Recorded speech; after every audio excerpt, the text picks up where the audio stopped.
بسم الله الرحمن الرحيم كلهم وعن داوديال كسو دواده برنامجka codka bulshada ee SJS Somali Journalism Syndicate ay qayb ka tahay sidoo kale aad kala socotaan mareegaha iyaga internetka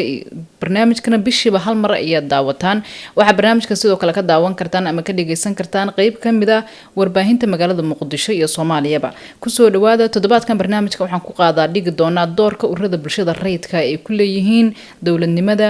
nabadda iyo sidoo kale doorkooda ay ka ciyaaraan isbedelada bulshada iyo kor u qaadida iyo qareemida bulshada qaybaheeda kala duwan toddobaadkan barnaamijka waxa martiin oo ku ah Maxamed Cabdirasaaq Ciise oo kamid ah mas'uuliyiinta dalada daneeyaasha aan dawliga ahayn Puntland ee Bunsa waxaan weydiin doonaa doorka Bunsa ee adeegyada ay ka bixiyaan Puntland qaabka ugu qareemaan bulshada sidoo kale waxay u taagan yihiin ururada bulshada rayidka ee Puntland inta urur ay ku midaysan soo dhawo Maxamed Cabdirasaaq Ciise waan ku faraxsanahay inaad qayb ka tahay codka bulshada su-aasha kuwadan ku weydiinaya waxa weeyaan marka Puntland ama Soomaaliya la joogo waa maxay urur bulsho rayid ah bismillaahir rahmaanir rahiim marka waan ku dhawahay barnaamijka soo qaabiyaasha iyo adigana waan ka mahadcelinayaa horta bulsho rayid maxaa la yiraahdaa waa su'aal balaaran actual bulshada rayidku horta waa ururo iyo kooxo kamid ah qaybaha bulshada oo aan dawli ahayn siyaasadda shaqo ku lahayn isla markaana isku tagay samaystay madal ay ku midaysan yihiin for example ama dalad oo kala samaystay ujeedka ugu weyn ay midowgaas u sameynayaan ay tahay inay ka qayb qaataan horumarka bulshada iyo deegaankooda isla markaana ay daneeyaasha kala duwan ee dawladda ugu horeysa ay kula xisaabtamaan waxa ay qabanayaan marka waxay ka koobnaan karaan actually qaybaha kala duwan oo bulshada sida ururada dhalinyarada ururada haweenka culumadiinka xirfadlayaasha ku jira sida dhaqaatiirta jaamacadaha marka waa qaybahaas kala duwan oo bulshada ayaa waxa la isku yiraahdaa bulsho rayid ah ujeedkooda ugu weyn waa inay maxaan ku raadaan codkooda mideeyaan oo ay afkaartooda iyo codkooda hal meel Puntland marka la joogo imisa urur baa ku midaysan Bunsa Puntland markii ugu horreysay la aasaasay bulsho rayid Soomaaliya waxa lagu aasaasay saddex qaybood oo Puntland oo ay Bunsa ay hogaaminaysay Bunsa hadan aan tarjumo waa ururada dawliga ahayn Puntland Somaliland waa laga aasaasay saasoo kale aan dawliga ahayn Somaliland iyo koonfurta iyo bartamaha Soomaaliya oo iyadana social la dhihi jiray iyadana laga aasaasay marka bulshada rayidka marka Puntland marba way sii kortaa oo mar waxa ka koobnaan jiray 72 urur aan dawli ahayn oo kala duwan maanta aan kula hadlayo waxa ku midaysan 120 urur aan dawli ahayn ba dalada bulshada rayidka Bunsa ku midaysan oo dhammaan qaybaha hadda aan ku sheegay ka kala socda waayahay sidee bay dadweynaha ilaalinta xuquuqda aadanaha ay muhiim ugu tahay inay jirto bulsho rayid oo ka madax banaan dawladda sidaan ku sheegay qaybta hore ujeedka warta bulshada rayidka loo aasaasay waxa ay horta codkooda mideeyaan oo ay maxaan ku raadaan noqdaan yani dad abaabulan meeshii ay tafaaruq u jiri lahaa marka waxaan dhihi karnaa ka qaybgal dadweyne oo bulshada rayidka yani waxay u fududeynaysaa bulshada qaybaheeda kale inay si xor ah u soo bandhigaan codkoodii isla markaana ay wax caqabada kala kulmin dawladda iyo ahaan la cid kale sidoo kale waxay muhiim ugu tahay xisaabtanka dawladda oo bulshada rayidku waxa ay markasta ay awood u leedahay inay dawladda kula xisaabtanto waxa ay qabanayso iyo sida ay u qabatay iyo in maxaan ku raadaa dawladdu aysan ku takrifin awoodda sidoo kale waxaan dhihi karaa bulshada rayidku waa astaan u taagan ilaalinta xuquuqda aadanaha waxaan ognahay maadaama bulshada rayidka ay ka mid yihiin ururada qaybaheeda kala duwan dhalinyarada saxaafadda aan lahayd bulshada rayidka waxay ilaalinaysaa xuquuqda aadanaha inaan lagu takrifin xuquuqda asaasiga shacabka haddii aan lahayd su'aalahan kale wariyaasha kale oo Bunsa waxa kamid ah saxaafaddu waa kamid tahay hadii qof wariyaa la xiro kale bulshada bunsa ama bulshada rayidku waxay awood u leedahay inay u qareento oo qofkaas xuquuqdiisa ay dowladda ku xisaabtanto sababta loo xiray iyadoo isla markaa lagu ilaalinayo sharciga aan sharciga aad u maasanta marka Soomaaliya la joogo waxa la yiraahdaa sanadihii u dambeysay waxa si yaraanaya awoodda ururada bulshada rayidka ahayd maxaa is leedahay waa lagu taageeri karaa si kor loogu qaado maadaama muddo kusoo dhex jirtay والله أرتا كمان مرنا سامين السياسة لكن بشر ريتكو ويكتكل دوينهن لكن هذا أنا بطلان وكلاهن بشر ريتكو أدبو حقوقين وذبون صعبي رنتي أيكون مدرسينهن ورنتي مركز أوتاعن وقريب مستوى إلى أن تحقوق ذولا لكن واحد لي كان جنرال إنت وعي وذي كروق هذا وبشر لفتكو ay noqdaan bulshada isku xiran isla markaana fahansan waxa ay ka hadlayaan ama ay u doodayaan marka in horta wacigooda kor loo qaadayo waxay runtii qayb ka tahay in gaabkiiska meesha ka baxo siyaas si la mid ah waxa iyaduna la sameyn karaa oo bulshada rayidku inay markasta ay for example oo kale ay markasta ay ku shaqeyso ahdaaf iyo qorshayaal u degsan oo aysan maxaan ku raahdaa aysan noqon bulshada yani hortaa banaan ah marka taas waxay sahlaysaa oo fududeynaysaa in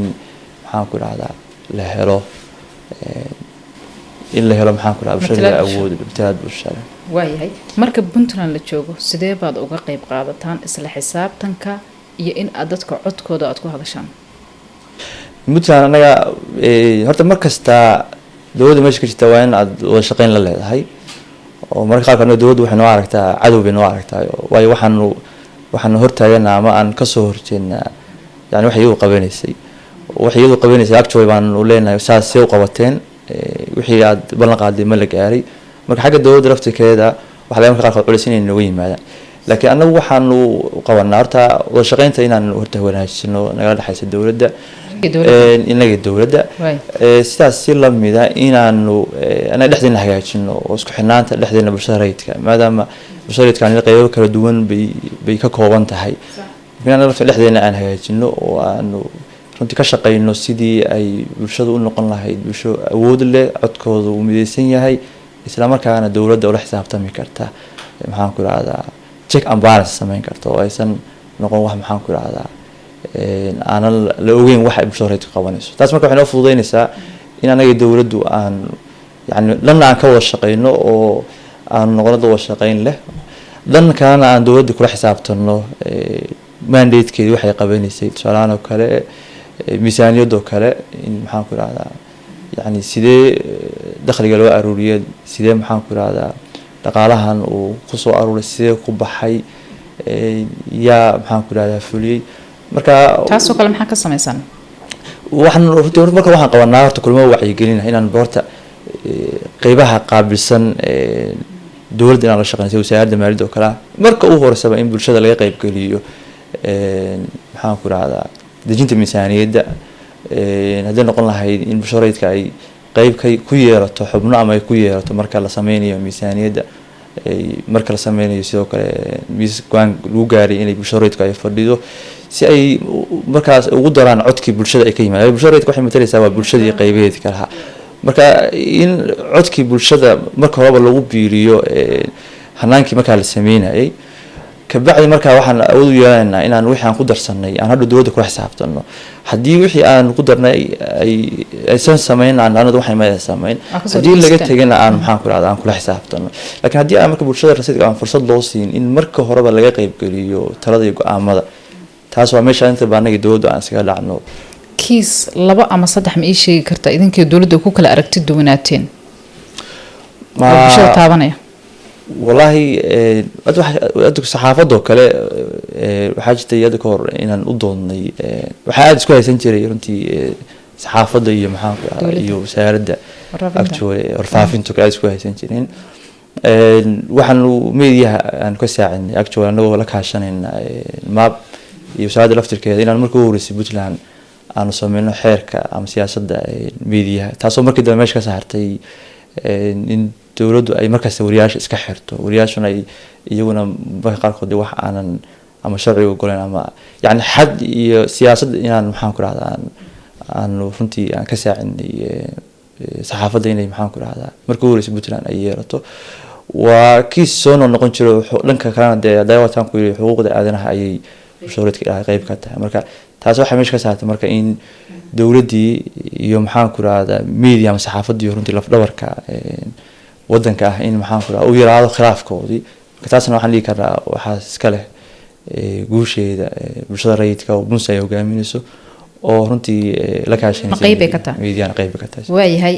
waa sidee isku xirnaanta kooxaha bulshada rayidka u dhaqdhaqaaqda ee Puntland koonfurta Soomaaliya iyo guud ahaan dalkaba su'aasha laba aan kala qaadaya horta bulshada rayidka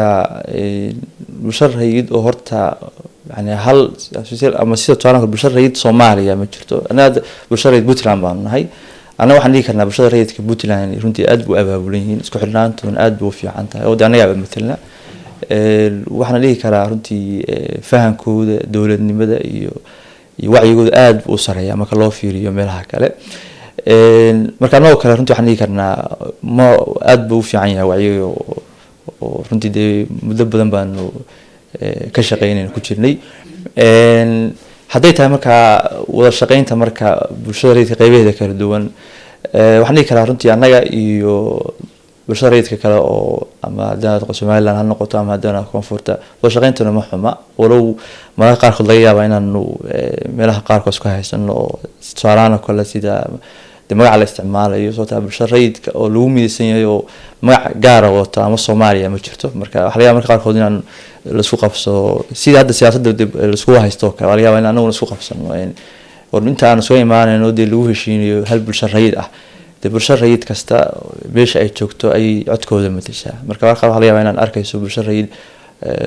af Soomaaliya ku hadlayso kale taasoo kale waxa laga yaabaa inaan mid ka aan qayb ka ahayn laakiin wada shaqeynta iyo in loo doodo maxaan ku rahdaa codka bulshada la mideeyo in waxyaalaha laga maxaan ku rahdaa laga midaysan yahay laga wada shaqeeyo runtii iyadoo ma xuma waxaan ku kabayaa oo aan dhihi karaa iyana waa lagu sii kor waa lagu qaadi karaa waa isku xirnaanta iyo iskaashiga in la badiyo mahma wax kasta loo kala duwan yahay laakiin ujeedkii hadafka loo wada socdaayo waa in bulshada loo qareemo waliba kuwa aan codka lahayn sida dadka ama laga tira badan yahay ama dadka IDPS ka ah isla markaana anaguna aan go'aan ku yeelano talo ku yeelano miiska go'aamada lagu gaaray marka waxaan dhigi karaa inaan marka aan xiriirka dhexdeena iskaashiga inaan wanaajino meelaha kale oo ay bulshada rayidku ay awoodooda leeyatana ayagana maadaama aan waa khibrad badan nahay waxaan doodaha samee taagan yihiin marka ah in magaca guud ee Soomaaliya dalad lagu midaysan yahay ay noqon karto in hal meel ka shaqeeyo والله doodaas weydo waa dood taagan anaga sida aad ku aragtay waa waxaan nahay Puntland state actors oo anagu waxaan matalnaa ururada bulshada rayidka Puntland ka tirsan Somaliland sidoo kale Somaliland matashaa tan koonfurta iyo bariga maxaan ku raayaduna sidoo kale laakiin waxa laga yaabaa marka qaarkood sidii magaciida marka qasaa u aragto marka qaarkood ururada haweenka ee Soomaaliya like iyadoo laga yaabay inay jirin ururo haween oo inta isku yimi ay yiraahdeen Soomaaliya oo sameeysanayna ayaa laga yaabaa saas oo kale inay jirto laakiin si guud oo shaqeyn markaa aad ma santahay door noocay baad ka qaadateen arrimihii doorashooyinka dimuqraadiyadda Puntland marka la joogo 36 degmo ka dhacay maadaama ay ahayd wax Puntland ku cusub wacyiyan iyo bulshadaba والله ما بدي كنا دور ما كقاعدنا وحني كنا وحنا هاي لف دورتي هناك ديمقراطية Puntland waxaan saan u leeyahay tan iyo markii ay bilaabmatay barnaamijka dimuqraadiyiinta ajiibka ka xasuustay maxaa marka waxaan ka mid ahayn dadkii runtii laf dhabarta u ahaa kooy lama dhigi karo laakiin hadaan kooy laba ku iraahdo waxa ugu muhiimsan anagu waxaan nahay dadkii kormeeriyay doorashada oo doorashada ayaan sida u socoto fanaanteeda isla xisaabtankeeda tirinta codadkeeda yani waxaan ahayn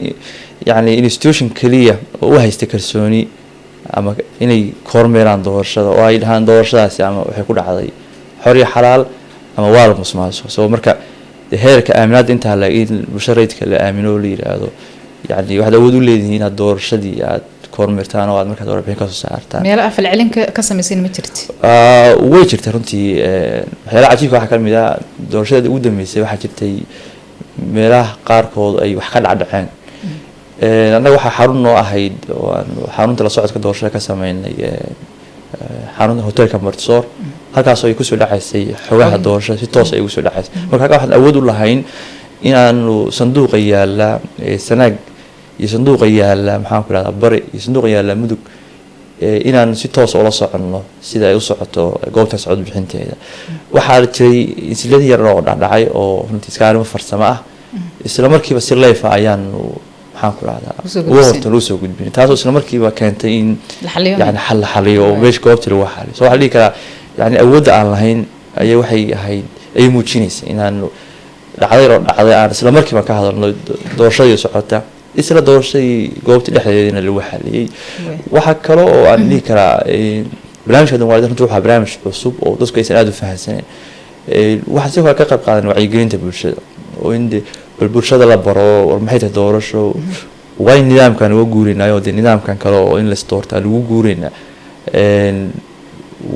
waxay ahayd arrin cusub marka bulshada waxay marka qayb weyn ka qaadatay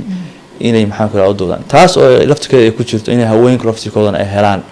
yani qoonda gaar inay helaan oo ay ku yeeshaan maxaan ku radaa kuraasta markaas ay ururada soo xulayaan actually markii dambana waaba lagu xojeeyay ururada siyaasadda in haddii shanta kursi ugu horeeyo kala hala mar laba lagu daro marka waxaan dhihi karnaa waxaan ku lahayn yani kaalin aada u weyn aad baad mahadsantahay maxamed waxaa la sheegaa in codkii bulshada rayidka ah uu gaab ka jiro waa hoos u dhacay iyo awoodoodii matalaada bulshada maxaa sababay arrintaasi sidee sokor loogu qaadi karaa si loo helo bulsho rayid oo awood badan oo faragelino badan ka madax banaan runtii waa su-aal aada u fiican horta bulshada rayidka sidaan bilowga ku sheegnaba bulshada rayidka way ka madax banaan tahay dowladda iyo faragelinta siyaasadda labada way ka madax banaan tahay waa wixii aan dawli ahayn marka waxaan dhihi karaa wax lagu horumarin karaa horta bulshada rayidka laftirkeedu inay ka fogaadaan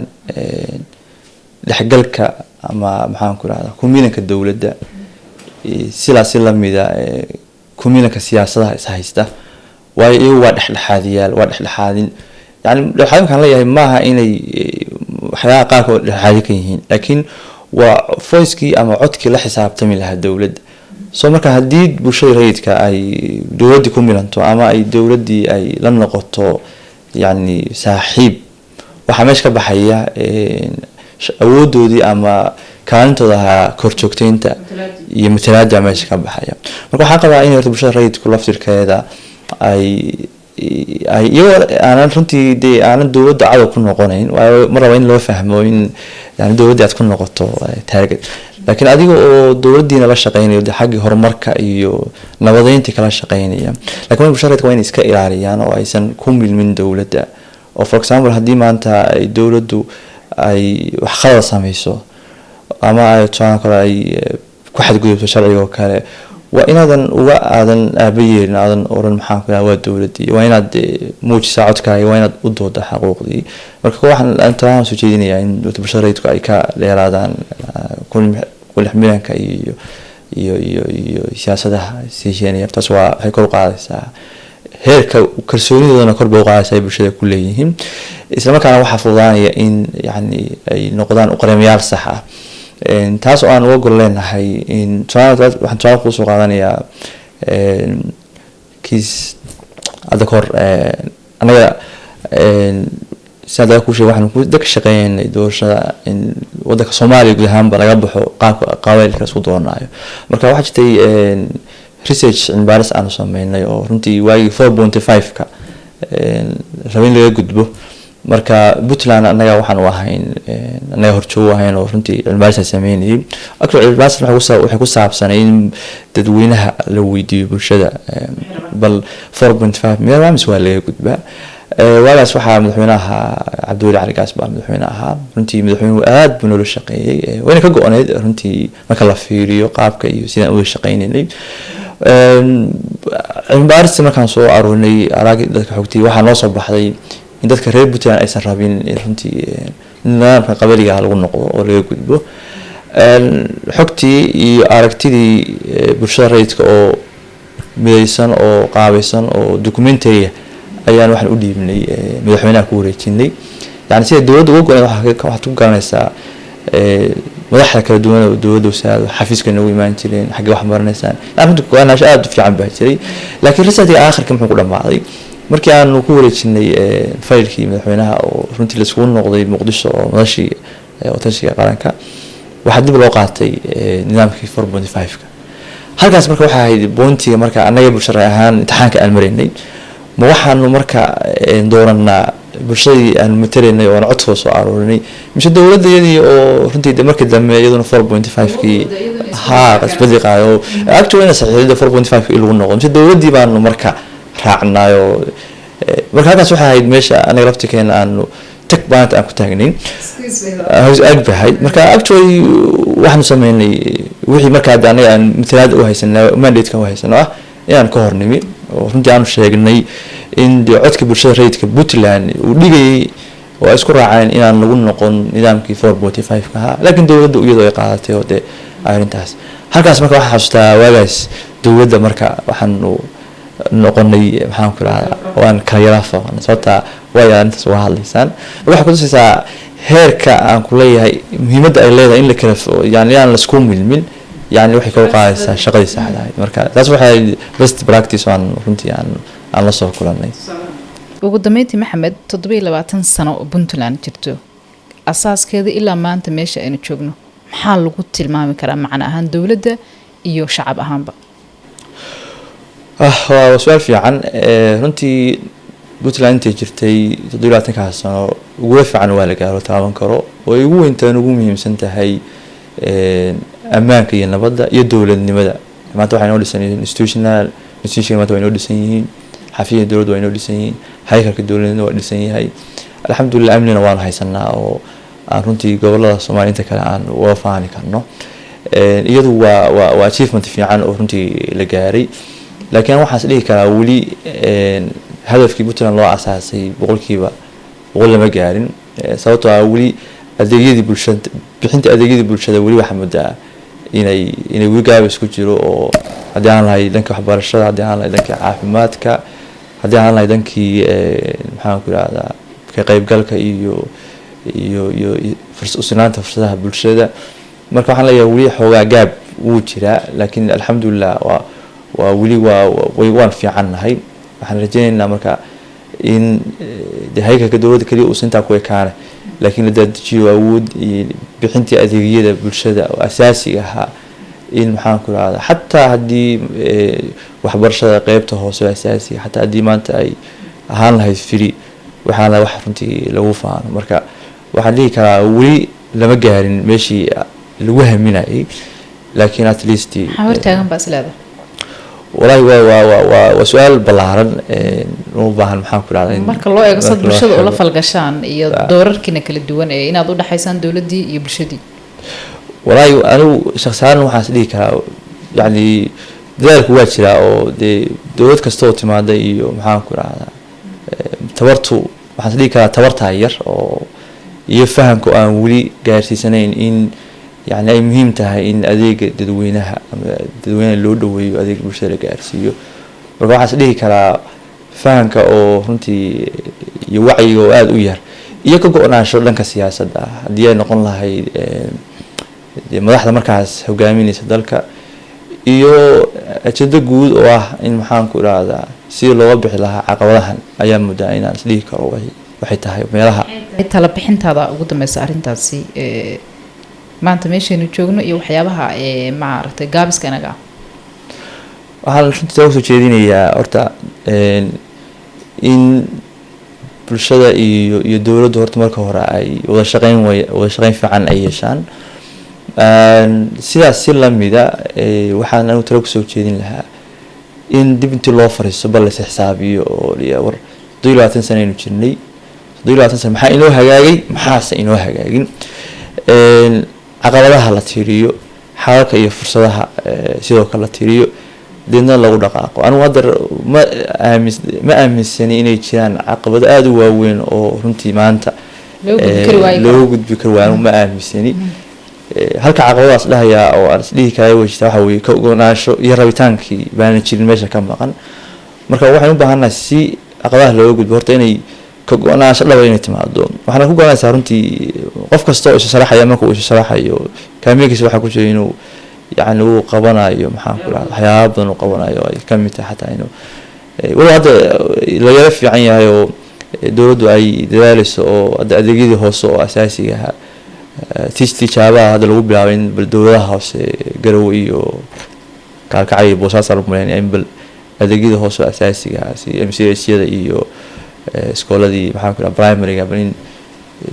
dowladii hoose lagu wareejiyo. Laakiin anigu talada waxa weeye horta in lala yimaado rabitaan iyo ka go-naansho isla markaana bulshaduna ay caqabada kale aan dhigi karo way jirtaa oo aan loo gudbin waxa weeye bulshadii laftirkeeda baan abaabulin. Waayo dowladdu waa bulsho, dowladnimadu waa shacabka. Marka shacabka laftirkooda way furdaan oo waxa moodaa shacabka inay aanu ku soo aruureen inay kaliya u sacabtumaan siyaasi maalin kasta maxaan ku rahdaa yacni isaga waxa uu doonayay kaliya inuu gaaro uu sheegaya. Marka anaga laftirkeena bulshadayaan waxaan u baahannahay inaan intaan wada fariisano oo aan isna waay aan dowladdan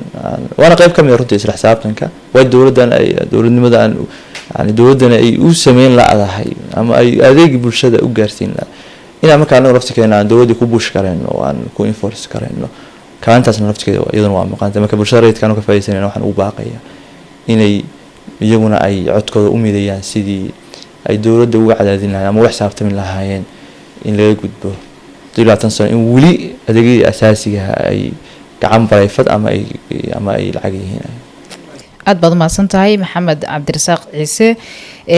oo ka mid ah mas'uuliyiinta dalada daneeyaasha aan dowliga ahayn Puntland ee Boonsa oo marti ku ahaa toddobaadkan codka bulshada. aad mahadsan tahay Maxamed. aad mahadsan tahay.